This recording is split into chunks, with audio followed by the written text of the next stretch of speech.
Everyone knows the story of Jay-Z becoming a billionaire, but very few people realize just how close it all came to unraveling. Memphis Bleek and DJ Enuff recently shared one of the craziest behind-the-scenes stories from that period, and it sheds new light on everything that was happening. But the real takeaway goes far beyond music. This wasn't just another chapter in hip-hop history. It was a lesson in business, influence, and survival, with every move carrying real consequences. Oh, they don't know who you are as an artist. So then you get mad because what? Either who didn't support you, the radio station, the DJ, or maybe your record wasn't just good. That's right. You know, so that happens. There's been times where records really buzz and they blow up, but it still don't connect with the audience. Right. Like, I'm talking about to the point where they want to go in their pocket, pull out their credit card or their cash and say, all right, here goes $50. Let me get a couple tickets. Right. They don't really know who you are as an artist. Then people get frustrated and start blaming everyone else. They blame the radio station, the DJs, or say nobody supported them when sometimes the reality is that the record just wasn't strong enough. Exactly. And that's just how it goes. There have been plenty of songs that created a lot of buzz and generated attention, but they still never truly connected with the audience. That's right. I'm talking about reaching the point where fans are willing to open their wallets, pull out a credit card or cash and say, here's $50, let me buy a couple of tickets. Exactly. You're talking about the days when you'd send a record out, then make those follow-up calls, asking people if they recognized it, and they'd simply respond, nah, I'm good. That's it. That's wild. When you really think about it, today's artists don't have to deal with that kind of process anymore. And that's one of the biggest differences between the old school hip-hop era and the music industry today. Everyone complains about social media algorithms now, but back then, radio was the algorithm. You couldn't release a song on Friday and wake up the next morning with millions of streams. First, you had to win over DJs, program directors, and promoters. After that, you still had to convince everyday listeners that your music was worth spending their own money on. That's why it's not always fair when artists say, the label never pushed my music. DJ Enuff's point is that labels often did push records, they just didn't always connect with the audience. Promotion can create opportunities and put your music in front of people, but it can't force anyone to become a fan. At the end of the day, the audience decides what succeeds. That principle applies just as much to music as it does to YouTube or any other business. The part that when you a person coming up in radio, it hurt because you be like, yo, man, Enuff, Flex, Angie Martinez, they all playing our shit. But it's not working. It's the music. Not my fault. It's the music, but man. We tried. That's a fact. You know, so like, visibility is everything at that point. You know what I mean?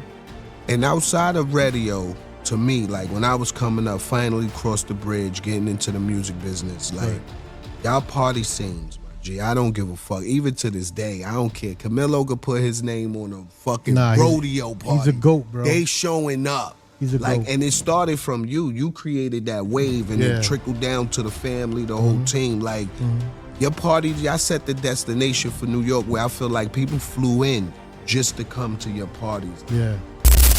A lot of people hear about those parties and assume they were just birthday celebrations, but that's really missing the point. Those events were all about influence and relationships. Imagine walking into a room filled with label executives, DJs, rappers, producers, athletes, and media personalities, all building connections without it making it feel like networking. If you wanted your career to grow, being in those rooms and forming those relationships mattered. That's a big reason Hot 97 became so powerful. They weren't simply breaking new records, they were bringing the entire hip-hop culture together under one roof. When you're consistently surrounded by the right people, opportunities naturally appear that would never come from an email or a phone call alone. Being that big of a cultural impact. Again, shout out to my sister Angie Martinez. When we had our birthday parties, oh my God, we shut the city down. Crazy, bro. It was like, Hove got arrested at me and Angie's birthday party. Yo, chill. I'm just Yo, chill. Now here's what stands out to me. We know Jay-Z as the billionaire. That's the ending of the movie. But nobody talks about the middle chapters. The reality is that there were nights where everything could have gone left. One arrest, one bad decision, one headline at the wrong time can change how investors, labels, and business partners look at you. A lot of successful people aren't successful because they never had problems. They're successful because they survived enough problems to reach the next level. You said you wanted to go back. That's right. Yeah. At my birthday party, Fat Joe was trying to kill 50 Cent. Yo, shit. The It Lox, was smoky, yo. Listen. You want? Yeah, no listen, facts. Let's all right. go. A lot of these guys is cool now. It's cool. I know. The LOX, the D Block dudes are trying to kill DJ Who Kid in the booth. This is all at your party. At my party at the same night. Axe Cast 1, he's here. Yo, chill. Pay attention to the names being mentioned here. Jay-Z, Fat Joe, 50 Cent's camp, the Lox, DJ Who Kid. This isn't just celebrity gossip. It's a room filled with competing businesses. Every one of those artists represented record labels, crews, financial interests, and reputations that were all on the line. People often forget that rap beef wasn't only about pride or personal issues. There were millions of dollars tied to those relationships. One altercation didn't just affect a single person.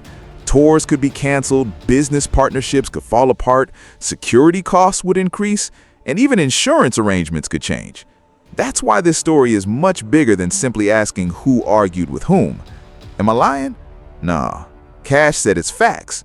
It's facts. Real talk. So why did Jay get locked up? Who was he trying to go after? I don't know who he was trying to get. They probably searched his car. Maybe they found something.